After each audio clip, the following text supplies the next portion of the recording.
Good morning, guys. Welcome to another edition of wakeupwithkazandcraig.com. I trust this message finds you happy, healthy and well wherever you are in the world, and thanks for taking a few minutes today to spend with us. I just wanted to focus today on talking a little bit about attitude and how important it is in our lives, particularly having an attitude of gratitude. But firstly, attitude in general, it's a small thing that can make a big difference, and it's the first thing that people notice about you, whether you're meeting them for the first time or when you arrive somewhere in the morning and you're greeting somebody. So always check your attitude and remember it's the first thing that people notice about you.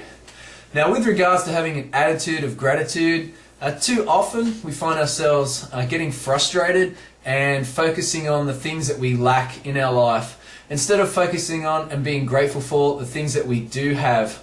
Now, Kaz and I have been very fortunate over the past 7 years to done a lot of traveling around the world, and particularly in third world countries where they do lack in material possessions, they lack in technology, and also in opportunities. And it's been a great lesson for Kaz and myself. We've learnt so much about life and ourselves that no formal education could possibly ever teach us. And if you ever get a chance to travel internationally, particularly to third world countries, take it with open arms, and you'll just learn so much and appreciate what you actually do have in your life and how fortunate we are here in the Western world. So just 3 quick little travel stories about our experiences and how grateful we are for what we actually possess, now living in America, but also from our life in Australia and everywhere else.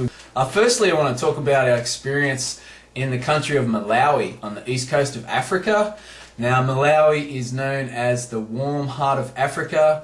Now, the people there, if you ever got the chance to meet them, they're amazing, they're happy, they're always smiling, they're having fun, living life, and it's just incredible, like the conditions they have to put up with, as far as it's an awfully hot, dry, dusty country, probably 40 degrees Celsius each day, late into the evening. They lack in vehicles and transport. They have to walk long distances on rocky, dusty roads with bare feet. They lack in fresh, clean drinking water. I mean, can you imagine that in a hot, dry country, having access problems to cold drinking water? Their lives is centered around Lake Malawi, which contains the bilharzia disease. And if you're not familiar with that, it's like a worm or a snail that lives in the weedy parts of the lake, and it can get in under your fingernails and your toes and into your system if you're not careful.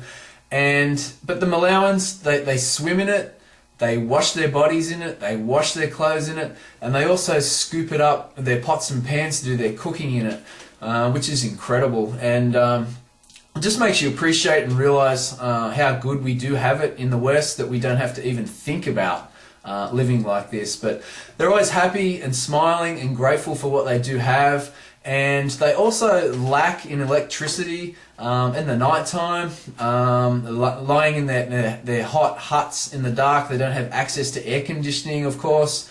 And they also have to sleep under like mosquito nets that hang from the ceiling, because the mosquitoes is an awful problem in Africa. Obviously, malaria is a #1 disease over there. Well, not the one, maybe not the #1, but a huge issue. And we just experienced that over several weeks, and the warmth and the friendliness of the people is just amazing. And we just used to just be astounded, but how happy they are with the lack of material possessions, and it just makes you think about what we have and how we behave sometimes. Now, like I said, Kaz and I have been very fortunate to do the traveling that we have done to learn this lesson, and we realise that not everyone is as fortunate as us.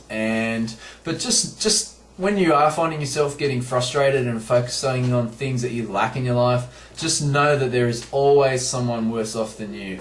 And just take a minute to look around and appreciate and be grateful for what you do have in your life. Just think about the blankets on your bed and the fact that you have electricity in the night time. You can turn a light on. You can take a shower, whether it's cold or hot. Think about the extra fresh food in your refrigerator that's kept at a constant temperature. Think about your house that's kept at a constant temperature, whether it's air conditioning or central heating. Think about the vehicle you can get around in. You can have a comfy seat, drive on a smooth road and listen to music. Think about the clothes in your cupboard, and just focus on the simple things like that and be grateful for what you do have. Now I just want to finish off with a quote. And for me, it's the reason why the people of Malawi and Cambodia are happy and smiling, considering the lack of materialistic possessions that they do have in their life. It's a quote by Earl Nightingale, and it reads, "Everything that's really worthwhile in life comes to us free. Our minds, our souls, our bodies, our hopes, our dreams, our intelligence, our love of family and friends and country. All of these priceless possessions are free." So guys, be glad you are you.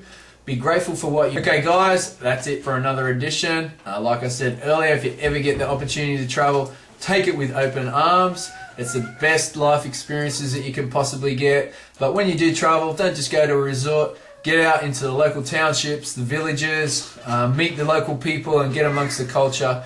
And just remember this quote: "The world is a book, and those who don't travel read only a page." So get out there and explore, live life.